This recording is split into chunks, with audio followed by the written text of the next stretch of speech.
Hi friends, welcome back to one more mini vlog. ఈరోజు fish కర్రీతో మేము ముందరికైతే వచ్చేసాను. So ఈరోజు కాదండి, ఫ్రైడే రోజు వ్లాగ్ ఇది, ఎస్టర్డే. సో ఆ రోజు నేను ఈ విధంగా fish curry and fish fry కూడా చేసుకున్నాను. ఫిష్ మా మమ్మీ పంపించిందండి. పసుపు ఉప్పు వేసుకొని మంచిగా నీట్గా కడుక్కున్న తర్వాత దాని నెక్స్ట్ ఈ విధంగా మసాలాలు కూడా రుబ్బి పెట్టేసుకోవాలన్నమాట.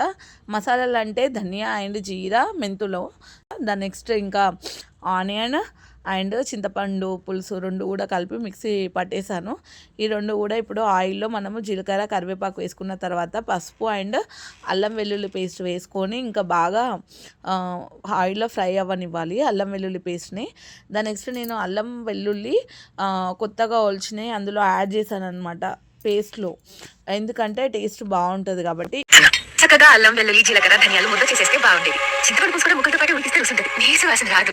సో ఆ బేబీ మూవీలో ఉంటుంది, అందుకని ఇంకా నేను అది కూడా ఆ వేలో చేద్దాం అనుకొని ఇంకా అల్లం వెల్లుల్లి కూడా అందులో యాడ్ చేసి మిక్సీ కొట్టేసాను. దాని నెక్స్ట్ ఇంకా అదంతా పేస్ట్ ఆయిల్లో ఫ్రై అయ్యి ఆయిల్ ఈ విధంగా పైకి రావాలండి. అంత వచ్చిన తర్వాత మనము మెంతి పౌడర్ ఇవి ఉన్నాయి కదా, ఈ పౌడర్లు కూడా యాడ్ చేసుకొని ఇంకా దాని నెక్స్ట్ కొన్ని వాటర్ అయితే వేసుకోవాలి.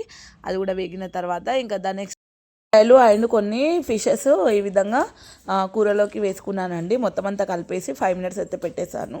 నెక్స్ట్ ఇదేమో భోజీవర్ మసాలా అండి, షాప్లలో అవైలబుల్గా ఉంటుంది. సో అది కూడా వేసేసాను. భోజీవర్ మసాలా కొంచెం మనం ఫ్రైకి కూడా కలుపుకోవడానికి కూడా వేసాను అనమాట. హెడ్లన్నీ కూడా కర్రీలోకి తీసుకున్నాను. కొన్ని ఫిషెస్ ఫ్రైకి కూడా తీసుకున్నాను, మా పిల్లలు ఫ్రై ఎక్కువ తింటారు కాబట్టి. ఫిషెస్ అన్నీ కలపడానికి మసాలాలు తక్కువ క్వాంటిటీలో, ఎందుకంటే ఇంకా ఇవి ఫ్రైకి కదా, ఫ్రై అన్నప్పుడు తక్కువ వేసుకోవాలి. కారం పొడి అయితే ఎక్కువ వేసుకుంటున్నాను. దాని నెక్స్ట్ ఇంకా నిమ్మకాయ కూడా పిండుకొని ఇవి కూడా ఫ్రైకి కూడా కలిపేసుకున్నాను. ఇంకా ఆయిల్ పెట్టుకొని ఆయిల్లో ఫ్రై చేసుకోవడమే. ఇది కార్న్ఫ్లవర్ అండి, కార్న్ఫ్లవర్ వేయడం వలన కొంచెం మనకి క్రిస్పీనెస్ వస్తుంది, ఇంకా పోకుండా ప్యాన్కి అంటుకోకుండా కూడా ఉంటాయి అన్నమాట. సో ఇది ఒక టిప్ లాగా.